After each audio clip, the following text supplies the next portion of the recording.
First and foremost, Mr. Curtis Brooks from It's Not Rocket Science Coaching is here with us today. How are you doing today, Mr. Curtis Brooks?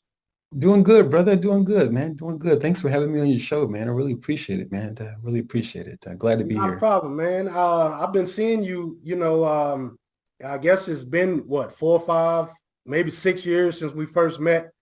Yeah, Our paths crossed, and I've really been seeing you, grow your channel and, not only grow yourself, but you're helping men to grow now. And absolutely. I think that's totally awesome, man. Can you give us a little background, a little backstory about yourself leading up to what you're doing now? Yeah, absolutely, man. Absolutely. Again, thanks for having me, man. I appreciate the question, for sure. Yeah, for me, man, as an entrepreneur, and I think that, you're just in that lane of trying to figure some stuff out and just having to do your own homework, and for me, that homework, I had to just look within, if you will, and it meant that I had to ask myself some challenging questions and look at what I actually needed and what I would eventually would find in my own self to use to help do my part in changing the world or making the world a better place. And so for me, I found that in working with men. And I say that because for me, as a youth man, I was desperately looking for that father figure, and then I had to come to grips with that. That was that's what I was missing. And though I had a wonderful father, he was an absolutely excellent provider, stepfather, I should say. My biological father wasn't there, and I don't know even if that would have changed the situation. But for a young person, young man, that's what I was needing. That's what I was needing. And so throughout this journey called life, man, I found myself really just having to do the work myself, man. And, not without its share of challenges and struggles like most of us have dealt with in life, but just really having to just, again, do the work, man, and find the source of pain that was for me, and do the healing. And here I am, man, just found myself working with men and just having to help men communicate from their situations and come into healthy relationships, because, you know, I was out there chasing skirts too, and doing I'm a man, and so I was out there doing what I do. And yeah, man, so I went through those challenges, those struggles, man. But so here I am now, working with men and helping men to, again, communicate out of their situations into the healthy relationships that we all in need of. And that's what's going to help us blossom and I believe come into our purpose in life.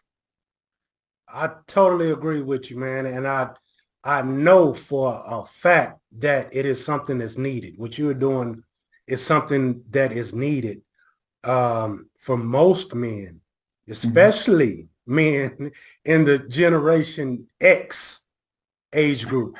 Um, Absolutely. there was a time when, we were moving forward in life, and you can almost say that rappers were father figures. Absolutely. And I think, when you see that, I know that when you're on drugs or alcohol, it's a place called rock bottom. But to Hmm. me, what you kind of describe is a wall that you come to, a wall that you hit and said, hold up, man, something is missing, right? Right. Something is deeper. The alcohol is not getting it, the drugs is not getting it, the women are not getting it. It has Hmm. to be something deeper. So can you speak on that? Like, is there a wall, would you say, that men hit and finally start seeking help? That's a great question, brother. Great question. To be honest, man, it absolutely, to what you just said. I love that term, the wall. Absolutely. And I've heard it used in different ways, but yeah, I love that term that you're using now as it relates to this conversation, because that's exactly what you hit. And for me, it wasn't the drugs. It wasn't the alcohol. Though I've been there. For me, it was the gambling at one time. It was the women. And none of that did it. But as just shared, but yeah, you absolutely will hit a wall. And I think that it doesn't matter what your vice is, though. It doesn't matter what your vice is, and be it the women, the drugs, the alcohol, the whatever the case might be. It doesn't matter what your vice is, you will hit a wall. And I think that wall has to do with just, again, that need that needs to be fulfilled, that emptiness, that if we're honest with ourselves, because life, man, life as it stands, it has us going and going and going and, trying to figure out stuff along the way and not knowing that sometimes you got to stop, you got to slow down to figure it out. You're not going to be able to figure it out while you're running the street. And you don't even have to be running the street. You don't have to, you just not going to figure it out where you're going while you're driving down the street at 100 miles per hour. Right. You're not Right. going to figure it out that way. But I think, man, again, like you said, that hitting that wall, man, it's just lack of knowledge. We in our own strength, we can only go so far. When you don't know, you don't know.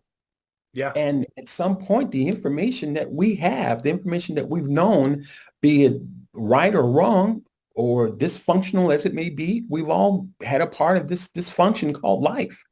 And not knowing the right things to do or the right timing to do things, not necessarily it was a bad idea, but just sometimes the wrong timing. But nevertheless, we've all taken part of this thing called life, again, the dysfunction that it brings and trying to figure things out. And I think that it's important for us to understand that we all come from that place.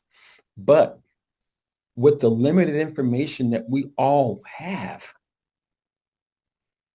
the wall that you mentioned that we will run into, inevitable, no matter what you do, is the knowledge that keeps circulating in our own minds within between these ears that we have here, going round and round and round, and us flipping that knowledge, that information, limited as it may be, us flipping that information over on its side, on the left side, the right side, turning it upside down, smashing it, pulling it out this way, and all these different ways that we're using that. We may try to look into the limited knowledge that we have. And at some point, the knowledge that we have, we exhaust it, if that makes any sense. Right.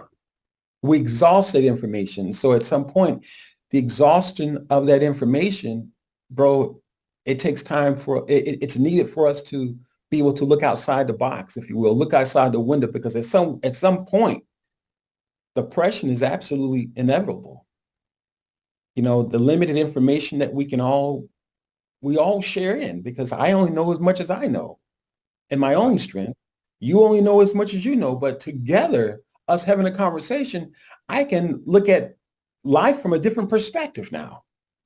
And I can add to what I didn't know and eventually, hopefully, come out the box or the storm that I might be going through. Yeah. That makes sense. Yeah, definitely, man. Listen, I think for the first time, I tuned into a television program. Mm-hmm. This is to add on to what you're saying. Right. I tuned into a television program about 2 weeks ago. The only reason I tuned into it, I'm a fan of nature shows, and things like that. And I tuned into it because that's what it what it showed. Mm-hmm. So as I began to watch it, the name of the show is called Alone. It's on the History Channel. It's called Alone. And the contestants are competing. It's 10 contestants. They're competing against each other for $500,000. They each get dropped off in a remote location that basically go through all 4 seasons. So, they go starting out when everything is fresh and they can pick as much food as they want to. Right. The fish are biting. The deers are out. So that's how it starts out. And So they like 10 miles away from each other, but they're all alone. Each one of them is alone. Right. So you have each season that they go through. And what happens is, as the season gets further and further, they have to be there for, I want to say, it's 100 and some days to win the money. As the season goes further and further, then food starts becoming scarce. Right. They can't eat as much as they want to. Right, so if they can't eat as much as they want to, they can't think as diligently as they used to. Absolutely. So what has happened is they are surrounded by bears, cougars, any prey that you can think of that can take them out. That doesn't bother them. They get to a point of starvation. That doesn't bother them. They still focused on the $500,000. They get to the point starvation causes depression. Sure. That doesn't bother them. What happens is every single man that's on this show, no matter how burly he is, he's a fisherman, boat maker, has been in the bush, 3-4 months out of the year. Right. When they get alone, every single man out there break down crying. All of them, every single last one of them. And the reason being is because the first time in their life, they have had to deal with themselves. Well said, brother. Well said. That's good stuff. Yeah, man. Yeah.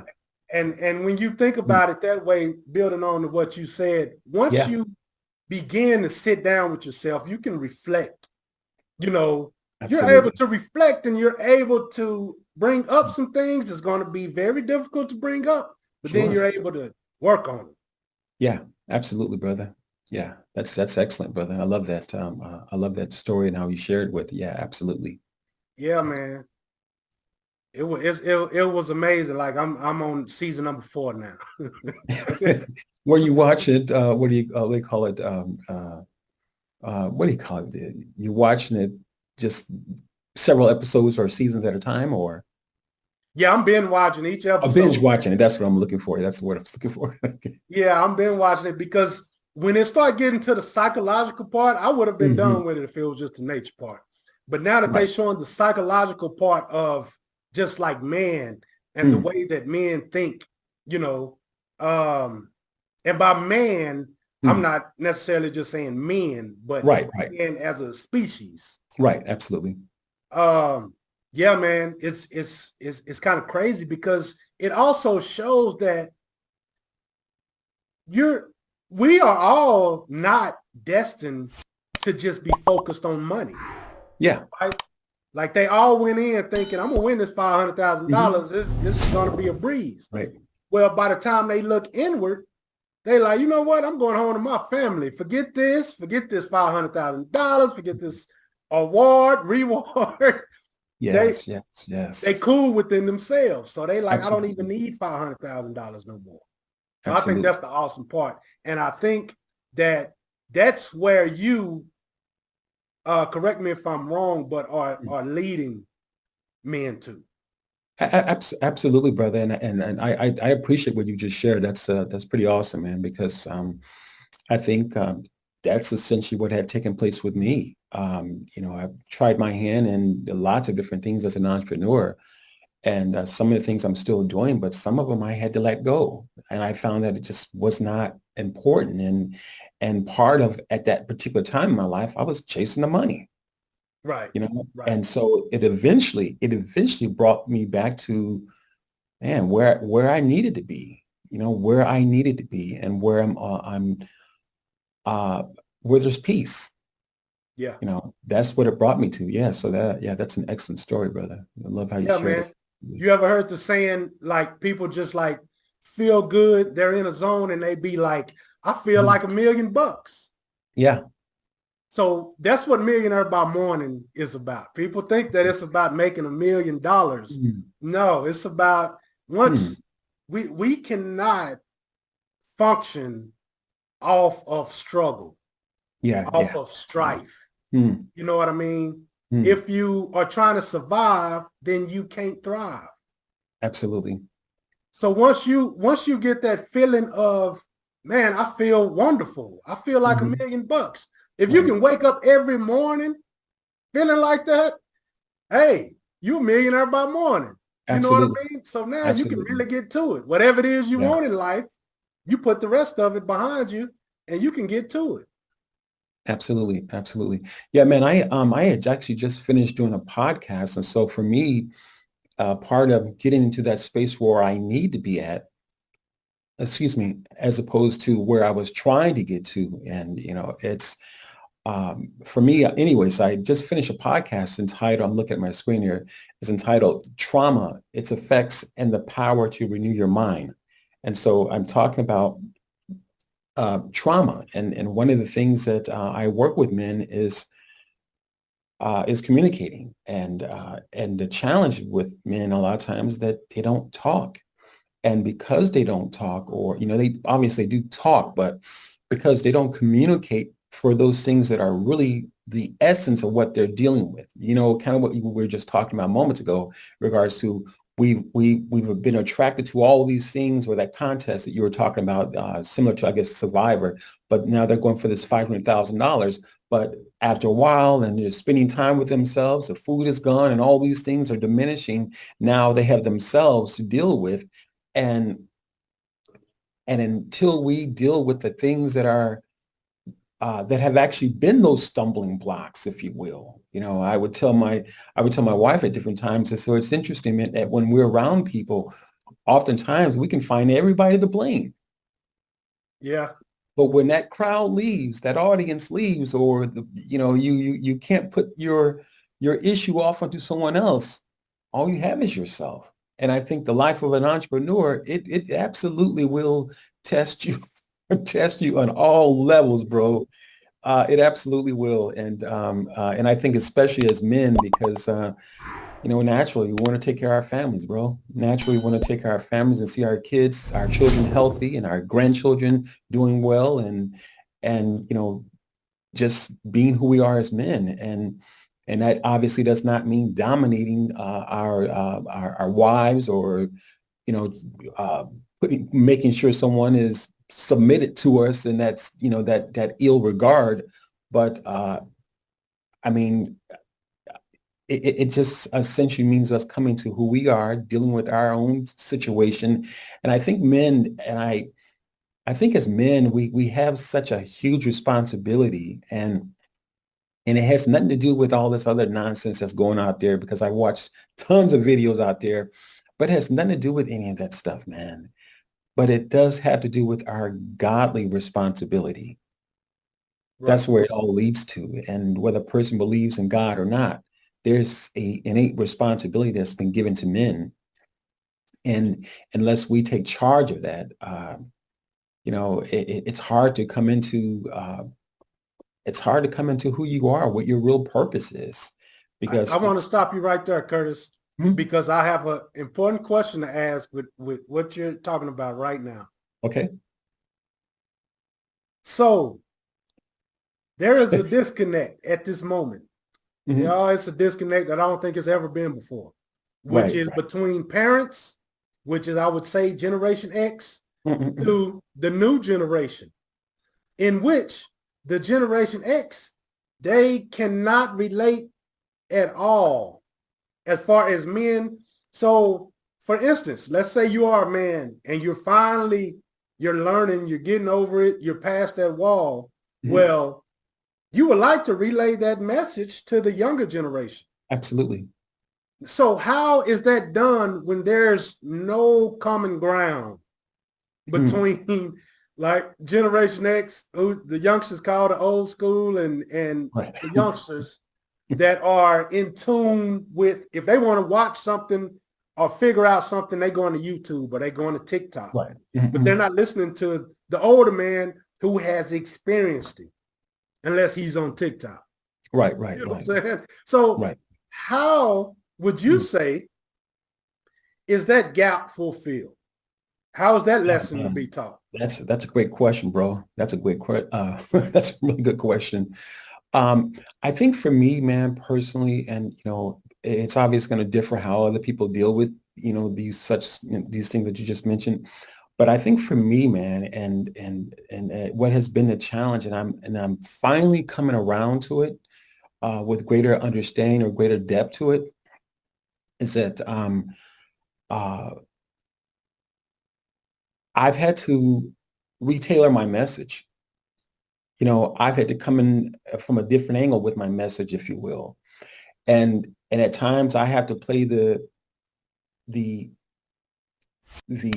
uh, the goofy person or the clown, if you will, for lack of a better word, because ultimately, um, the message, no different from you and I, whatever God puts in your heart, the lesson that you learn, obviously, one of those hard lessons that we've learned in life and those things that just, man, we've seen them repeated over and over and over, and now they just make sense. This is what I'm supposed to be doing. And obviously we want to teach them to our kids and help other brothers and sisters as much as we can. And like you said, some of them won't listen. But I think that we have to, as men, we have to know who we are first. We have to know that we are not any different from that young person. Yeah. We have to know that we were that knucklehead who didn't want to listen. We were hard-headed. Yeah, absolutely. Just as stubborn as we wanted to be. Yeah, you're right. You couldn't tell us nothing, especially if it was a girl involved, Yeah. Go to you smelling that tail. nothing. Yeah, absolutely. And so I think that, man, again, that's a great question, man. But I think that we really have to, as teachers, you're no different from me as teachers, brother. And in your podcast here, you're teaching men, you're teaching people as a whole, as a teacher, bro. We have to be prepared to pull out all the stops. We have to be able to allow our lives to, we have to allow our lives to be used for a bigger, for greater message, for a greater understanding, and that know that, almost no different from how Christ laid his life down for us. We have to lay our lives down for those who will come after us, bro. And that sometimes we may risk looking uncool, but I'll be uncool for a moment because I know that you're going to get this message. You know what? Now that you say it and you saying it out loud and I'm hearing it out loud, even with you mentioning this podcast, I'm recording it, going live on TikTok. So really, in a sense, we are doing our part. We are playing to them. So yeah, definitely. We just got to kind of get on their level, which is kind of the new technology and what we're doing. So. And I when you say get on their level, and it really is. Just not too long ago, I was working with a LinkedIn coach, and she was saying, she wasn't just talking to me, but just talking to the group of other people who was involved with her class there. And she was saying, know your audience, know who's your target audience. And as I began to just drill down on certain things, and it's like, and just really think about some things, and I had an idea and all that stuff. But as I began to look closer and closer, and I said, who would this man be that I was talking to? Blah, blah. The avatar. The avatar, exactly. And so, bro, I had this epiphany, and I said, wait a minute. I am them. Yep. I am that young person. I'm him. He's me. Yeah. And in most cases, we're dealing with the same thing. And it's just, again, our ages obviously are different, but it's kind of like a principle of a matter. How we get to something, it may be different, but the principle doesn't change. Right. Yeah. So it's that's just that epiphany that ran into. I was like, wow, this is absolutely awesome, man. So that really just kind of helped me tremendously, man, because now that means that, hey, I got to see the kid in me. Yeah, definitely. I got to see the kid in me and can speak to the kid in you. Absolutely. Well said, brother. Absolutely. Yeah. Absolutely. I totally get it, man. I totally get it, because I know I wasn't trying to hear nothing. So now, like you say, as I'm trying to teach, I'm Yeah, really talking to the younger version of me. Like what would absolutely. interest me. Um, Yeah. and I was telling my son the other day Mhm. pretty much the same thing. He's Right. in school, and I know he don't like geography Right. and history, Mhm. but what I found out, I didn't like it either. But as Mhm. I got older, when I found out that those people was just as thuggish and harlots and it was really a Absolutely. gangster rap tale. When I Yeah. found that out, I got interested in the history. You know what I'm saying? Absolutely. So if you Yeah. can, it's the Mm. presentation. It's all Sure. about the presentation, man. Sure, sure, and that alone is interesting in what you said, man. Because I think, but yeah, like you said, it's all about the presentation. I think those explorers, those people of yesteryear that came well before you and I were even thought about, bro. There was no dang on discipline. There was no discipline, and that's what we all, that's what we all need as men is discipline. That's probably one of the hardest things to come by for us as men. And I, probably get into that on another day, I guess. But the discipline is huge, bro, and Oh oftentimes yeah. that is hugely the huge part. That's what's really really missing for us as men. And when we don't have any discipline, man, it can. I'm trying not to go into it, but I guess I am. But when we don't We're have gonna any, continue this conversation on another day because it's going to be a long. I see it's going to be a long, yeah, conversation. absolutely, absolutely, Yeah. absolutely. Um.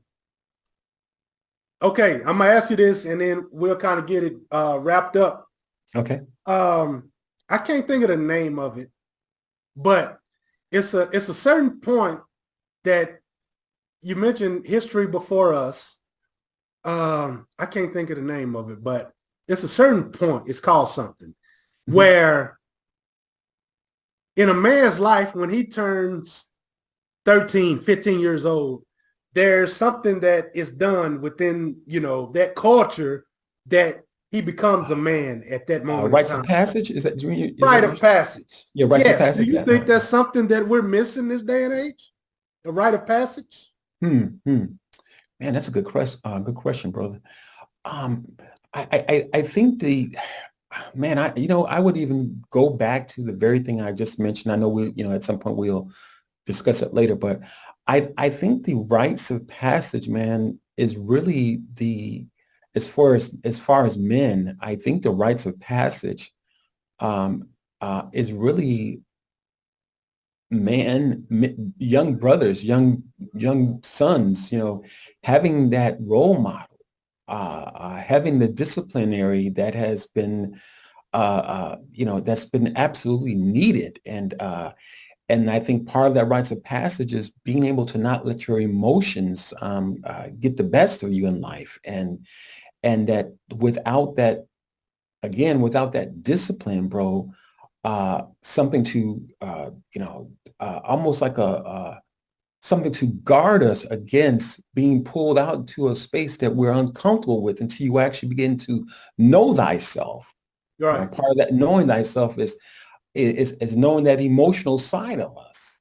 Yeah. And then that emotional side of us and absolutely can, once we learn it, now we can be able to relate to women. So I know it's a lot going on there, but because oftentimes men don't know that emotional side, we are more prone to be logical thinkers. And because we're logical thinkers, we can overly simplify things, if you will.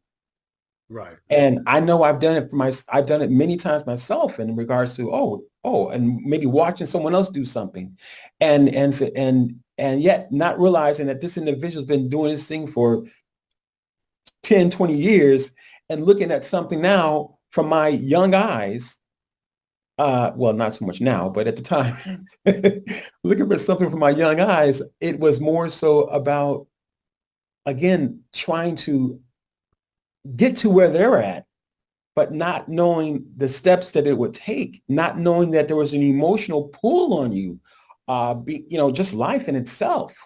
Having set a clear goal, because in our minds, again, being that logical thinker, we've looking at how someone else does something, we say, oh, well, that's easy. Yeah. You know, And we get the steps like this. I It's know a lot more so to it. many with you saying that, not only I know so many people that went to the penitentiary. I Mhm, also know so many people that ended up dead mhm, mhm. because of what you just said. Yeah, And I'm not going to say we yeah, didn't want to take the time out to get what the 40-year-old man had worked for. yeah, We wanted it absolutely. right then, Hmm.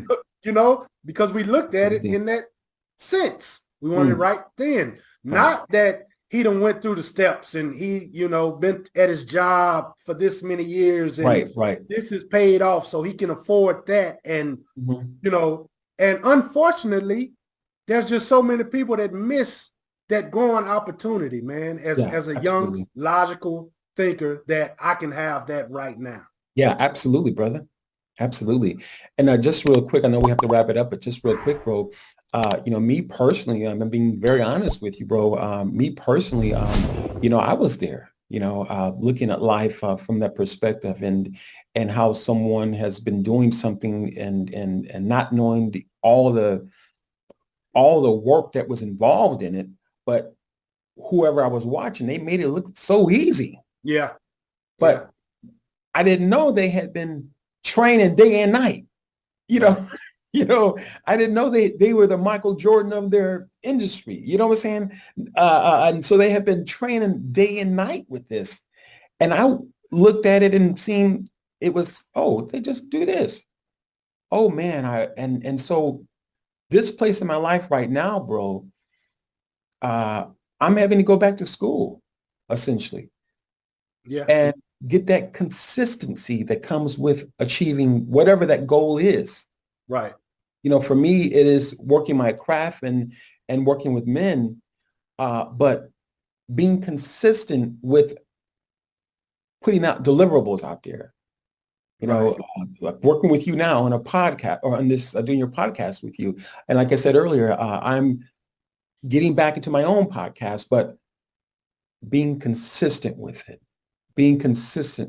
and eventually seeing the outcome. And so at some point, when I look at those other men and women alike who make it look so easy, I can clearly know that, hey, they put the work in, they deserve it. And now I need to put the work in so understand that I can deserve what I'm working for, deserve what I That's have right. put the time in for. Reap the rewards. Yeah. Absolutely. Absolutely, brother. So I got a real quick, I'm going to give you these words and you can do a self-explainer, what they mean to you, Hmm. and we'll keep it short and sweet. Okay. There's going to be 6 of them. And the first one is going to be motivation.